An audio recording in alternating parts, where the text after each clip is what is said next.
ऐसराज education point में आप सभी का स्वागत है। आज इस वीडियो के माध्यम से हम लोग इतिहास विषय के अंतर्गत भाग 1 लेसन 4 के अंतर्गत हर्षवर्धन के बारे में जानकारी प्राप्त करेंगे, जो वर्धन वंश के शासक थे, जिसका कार्यकाल 606 ईस्वी से लेकर 647 ईस्वी तक रहा। यह वीडियो JSSC द्वारा आयोजित झारखंड आचार्य सहायक प्रतियोगिता परीक्षा तथा स्नातक स्तरीय प्रतियोगिता परीक्षा विषय वस्तु पर आधारित है, जो अति महत्वपूर्ण है।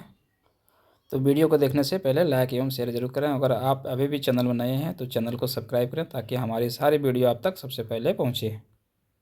वीडियो को स्किप किए बिना सभी प्रश्न को एक बार जरूर देखें। हर्षवर्धन का कार्यकाल कब से कब तक माना जाता है? तो इसका कार्यकाल 606 ईस्वी से लेकर 647 ईस्वी तक माना जाता है। हर्षवर्धन के पिता का नाम क्या था? तो हर्षवर्धन के पिता का नाम प्रभाकर वर्धन था। हर्षवर्धन के माता का नाम क्या थी? तो इसके माता का नाम जसुमती थी। हर्षवर्धन किस वंश का शासक था? तो यह वर्धन वंश का शासक था, जिसकी स्थापना प्रभाकर वर्धन ने किया था। वर्धन वंश की स्थापना किसने किया था? प्रभाकर वर्धन ने। प्रभाकर वर्धन के कुल कितने पुत्र पुत्रियां थी? तो इसके 2 पुत्र और 1 पुत्रिय थी। हर्षवर्धन राज्य की प्रथम राजधानी कहाँ था? तो इसके प्रथम राज्य की राजधानी जो है थानेश्वर था। थानेश्वर वर्तमान में किस राज्य में है? तो यह हरियाणा में है। राजवर्धन की मृत्यु के बाद हर्षवर्धन कितनी उम्र में थानेश्वर की गद्दी पर बैठा था? तो यह 16 वर्ष की अवस्था में गद्दी पर बैठा था और ईस्वी 606 था। हर्ष को किस नाम से भी जाना जाता है? तो इसे शिलादित्य के नाम से भी जाना जाता है। हर्षवर्धन ने कौन सी उपाधि धारण किया था? तो इन्होंने परम भट्टारक नरेश की उपाधि धारण किया था। कब? तो 641 ईस्वी में। राजश्री का विवाह किस मोखरी शासक से हुआ था? तो इसका विवाह ग्रहवर्मन से हुआ था। ग्रहवर्मन मोखरी शासक जो कन्नौज के शासक थे। ग्रहवर्मन की हत्या किसने किया था? तो देवगुप्त, जो मालवा शासक थे। हर्षवर्धन ने किसे पराजित करके कन्नौज पर अधिकार किया था? तो शशांक को पराजित करके उसने कन्नौज पर अधिकार किया था, और शशांक जो था वह गौड़ शासक था। हर्षवर्धन ने दूसरी राजधानी किसे बनाया? तो उसने कन्नौज को। कन्नौज को जीतने के बाद उसे हर्षवर्धन ने अपनी दूसरी राजधानी बनाया। हर्षवर्धन को पुलकेशिन द्वितीय ने किस नदी तट पर हराया था? तो इसे नर्मदा नदी के तट पर हराया था। पुलकेशिन द्वितीय किस वंश से संबंधित है? तो वह चालुक वंश से संबंधित है। हर्षवर्धन ने किस धर्म को अपनाया? तो उन्होंने बौद्ध धर्म को अपनाया था। हर्षवर्धन ने किसे अपनी कुल देवता मानता था? तो शिव को, तथा कहीं कहीं सूर्य की उपासना के बारे में भी जानकारी प्राप्त होता है। हर्षवर्धन के काल में कौन से चीन यात्री भारत आया था? तो वह ह्वेनसांग भारत आया था, और वह भारत में 633 ईस्वी से लेकर के 645 ईस्वी तक रहा। हर्षवर्धन ने बुद्ध के दांत किस शासक से बलपूर्वक प्राप्त किए थे? तो हर्षवर्धन ने बुद्ध के दांत कश्मीर के शासक से प्राप्त किए थे। कब? 635-36 ईस्वी में। हर्षवर्धन के समय नालंदा बिहार किस धर्म की शिक्षा का प्रधान केंद्र बन गया था? तो यह बौद्ध धर्म की महायान शाखा था, जो हर्षवर्धन के समय नालंदा बिहार का शिक्षा का प्रधान केंद्र बन गया था। प्रत्येक वर्ष अर्थात प्रत्येक 5 वर्ष में कहाँ एक समारोह आयोजित करता था, तथा वह वहाँ पर दान भी देता था। तो यह समारोह प्रयाग में करता था। हर्षवर्धन और पुलकेशिन द्वितीय की लड़ाई का वर्णन किस अभिलेख में मिलता है? तो यह ऐहोल अभिलेख में मिलता है, जिसकी रचना रवि कृति ने किया था।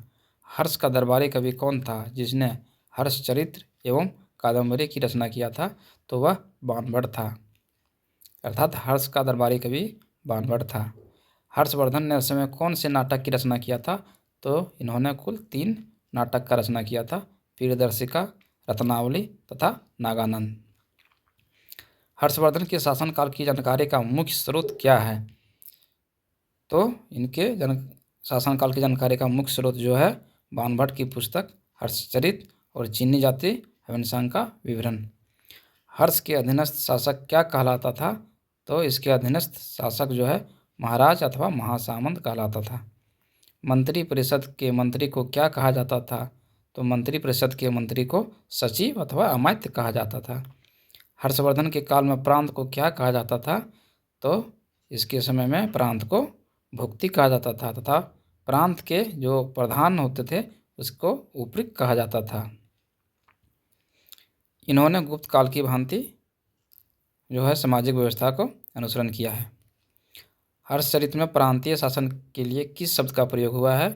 तो प्रांतीय शासन के लिए लोकपाल शब्द का प्रयोग हुआ है। हर्षकालीन समाज की सबसे छोटी इकाई क्या थी? तो ग्राम। हर्षकालीन समय में पुलिस अधिकारी को क्या कहा जाता था? तो उसे दंडपाशिक कहा जाता था तथा हर्षकालीन समय में साधारण पुलिस को चाट या भाट कहा जाता था। हर्ष के समय मथुरा किसके निर्माण के लिए प्रसिद्ध था? तो वह सूती वस्त्र के लिए प्रसिद्ध था। हर्षकालीन सिंचाई के साधन के रूप में किसका उल्लेख मिलता है? तो तुला यंत्र, जिसको जलपंप भी कहते हैं। शकलोत्रा पथनाथ किसे कहा गया है? तो यह हर्षवर्धन को कहा गया है। बोधि वृक्ष को किसने कटवाया था? तो इसे शशांक ने कटवाया था, क्योंकि वह शैव धर्म का अनुयायी था। हर्ष का सेनापति कौन था? तो सिंहनाद था। हर्षवर्धन ने 2 विशाल धार्मिक सभाओं का आयोजन कहाँ किया था? तो इन्होंने कन्नौज और प्रयाग में किया था। कन्नौज तथा प्रयाग में इन्होंने 2 विशाल धार्मिक सभाओं का आयोजन किया था। हर्षवर्धन अपने सैनिक अभियान पर निकलने से पूर्व किसका आराधना करता था? तो रुद्र शिव की आराधना करता था। हर्ष का प्रमुख विजय अभियान के बारे में हम लोग अब जानेंगे। कौन कौन सा अभियान महत्वपूर्ण था हर्ष के जीवन काल की?